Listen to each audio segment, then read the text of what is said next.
Hey guys. So we kind of knew this was going to happen at some point. I know he's pretty much been asked for years if he'd be interested in returning to the role of Freddy, and now he's outright come out and said it.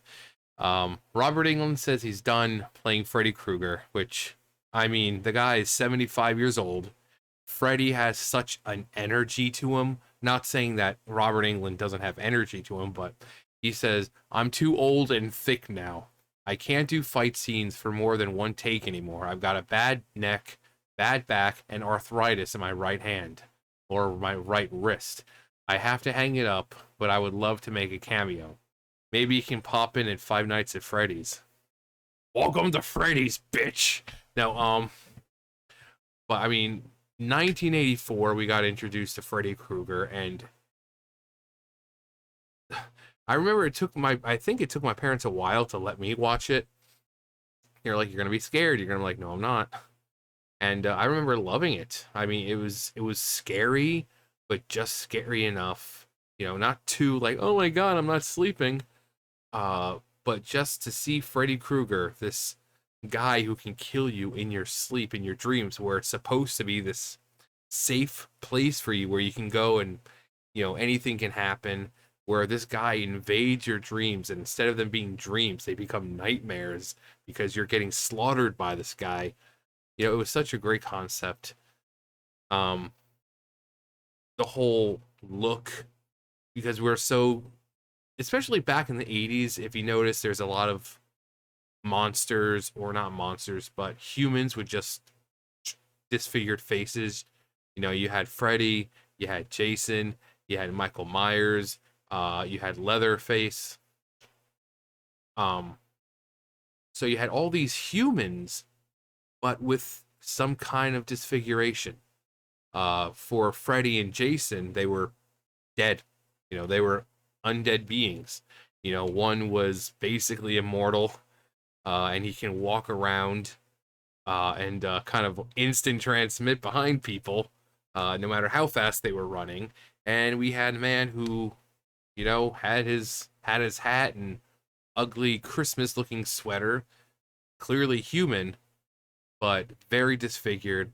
Um, and sometimes in horror, they're probably the best kind of villains or monsters, because you think of horror movies and you think of big horrible monsters.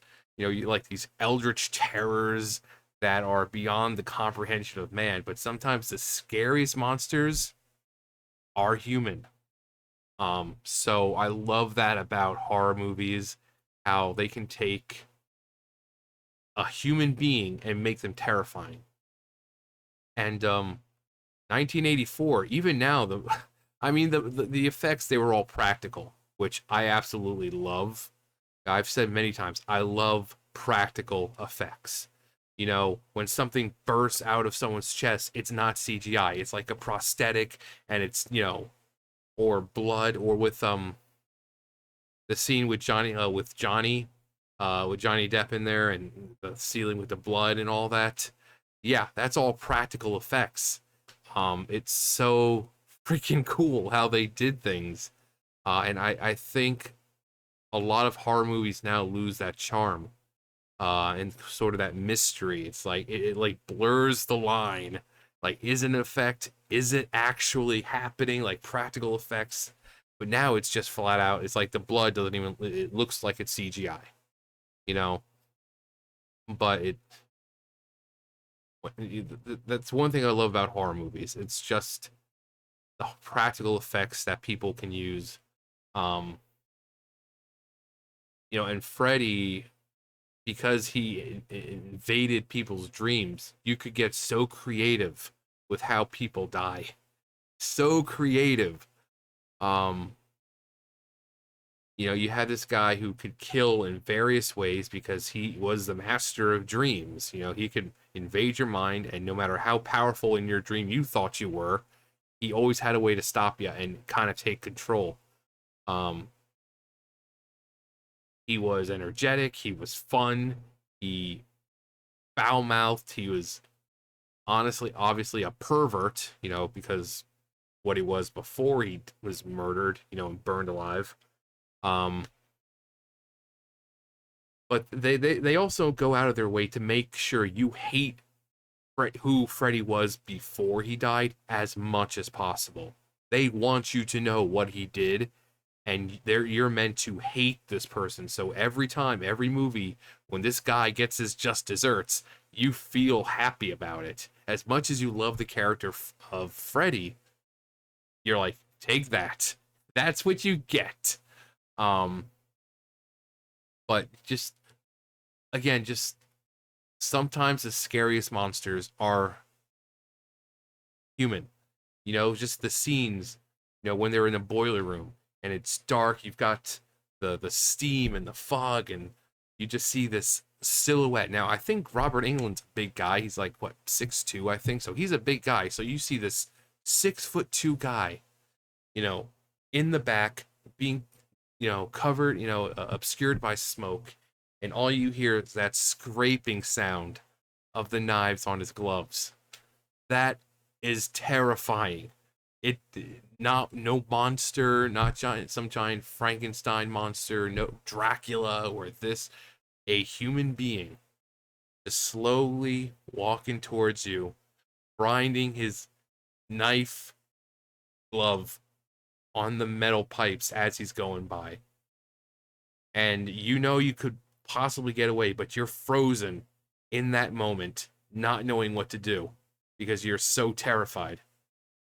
And then he's got that, in like the first movie that he had that deeper voice, but it kind of sounded really unnatural. So what they did was they ended up having him talk faster so that when they did slow it down, it sounded more natural and it wasn't like, welcome to my world, bitch. It just, so they would have him talk faster, like do lines faster, so that way when they did slow his speech down, it sounded natural. But that's why in the remake with Jackie Earle Haley, it didn't hit the same. Jackie Earle Haley was not only shorter, he just didn't have the energy that Robert Englund had. And I guess, it was kind of like a different retelling of it. But he just had zero energy. Robert Englund as Freddy is amazing because he has so much energy. The one-liners, the quick comebacks, the humor he has as he's killing you. It was so great. And I think that Freddy, I mean, he's considered one of the greatest horror icons of all time. So, um, Wes Craven creating this character, he didn't think he had something, and it took him a while for them to get this. But, the first movie comes out like, oh hey, we might be onto something. And so it was really cool to see Robert Englund as Freddy. Anytime he felt like just dressing up as Freddy, reprising his role as Freddy, you know. But like the guy's old now. He's 75 years old, and he can't do it anymore. I mean, I don't know how many more Friday, Nightmare on Elm Streets and Friday the 13th and this and that, like of the old classics they plan on remaking or rebooting or whatever. I mean, the Nightmare on Elm Street remake completely failed. No one likes it. Same thing with the 2009 or 2010 or whatever uh night Friday the 13th. Just no one liked it. These are all remakes of movies that are already essentially perfect as they are. So if they do plan on making another movie, they need to find someone who can play the role with as much energy as Robert Englund, because the guy's the master of horror. He is so well known for his roles in horror movies. Um, so Like I said, like Jackie Earl Haley, great actor, absolutely brilliant actor. And as an actor, I love him. He just didn't bring, and I get they were trying to probably make him more menacing. Um, but you, when you have some, when you have a villain who can attack you in your dreams and can kill you in a wide array of ways, he needs to have some kind of energy about him. uh Freddy constantly changing voices and raising his voice and lowering. But then you had the Jackie Earl Haley, where it's just like this the entire time. Come here, Nancy. It was so lame the entire time watching it. I remember falling asleep because I was so bored. It brought no energy to the table like Robert Englund had, you know? Uh, but, we knew it was going to happen. Uh, Maybe Five Nights at Freddy's. No, Nightmare on Elm Street, the retirement years. Maybe we can see Freddy in Dream World, uh, just kind of chilling. Maybe he's taking a break, so it'd be a perfect chance for Robert Englund to return as Freddy, but not have to do so much. I mean, I Freddy, I can imagine him in retirement years. He's just kind of sitting there in a chair, just rocking back and forth, thinking about all the times, all the good times he went out and maimed and murdered innocent children, teenagers who he was able to, you know, have his way with, and he just, he's still got his glove, he's got a nice cup of coffee or some other powerful beverage, and he's just sipping there, looking at the hellscape that's before him and just enjoying his time. Uh, you know, I think Robert Englund could do that. You have the Dream Masters, the Dream People flying around and shit like that. Make it happen. I would love to see Freddy's retirement years. Um, where he's just like, oh, you know what? People are afraid of me. I have all this power, but I don't feel like killing anyone right now. I just want to relax. And then he just sits there in his little rocking chair with his cup in hand, and that would that'd be great. Um, but Robert Englund, man, God, the day we lose Robert Englund, that is going to be a hard day.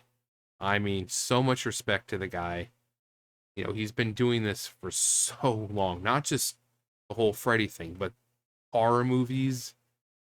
He's been acting for so long, and to the day where I have to make the video saying, "Hey, Robert Englund died," that's gonna be one of the hardest videos for me. Seriously, the amount of respect I have for that man, how much he changed the face of horror, how much respect people have for him, uh how he's changed so many people's lives through horror.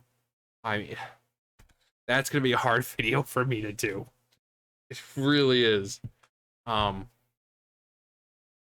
but I mean, at this point, I think the best thing to do is, since Robert Englund says I'm done as Freddy, the respectful thing to do would just retire the character of Freddy. We know that's not going to happen because as long as there's this involved, they're not going to stop.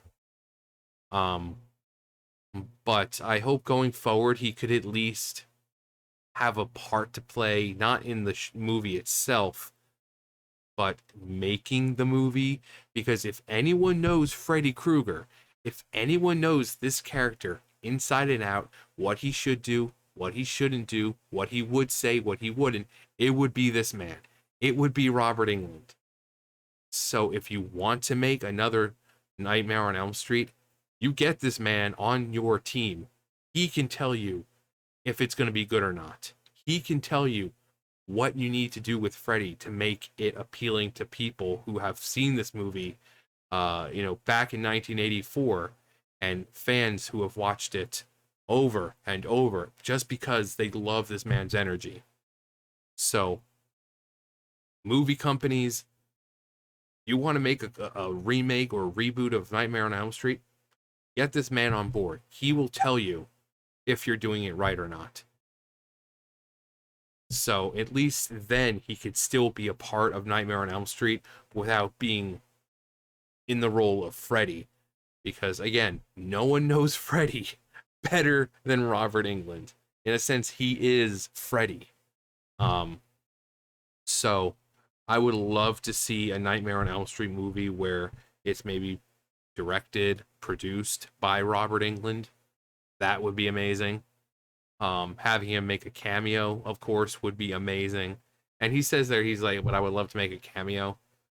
We would all love for him to make a cameo. Every horror movie, there should, it's like Stan Lee with the Marvel movies.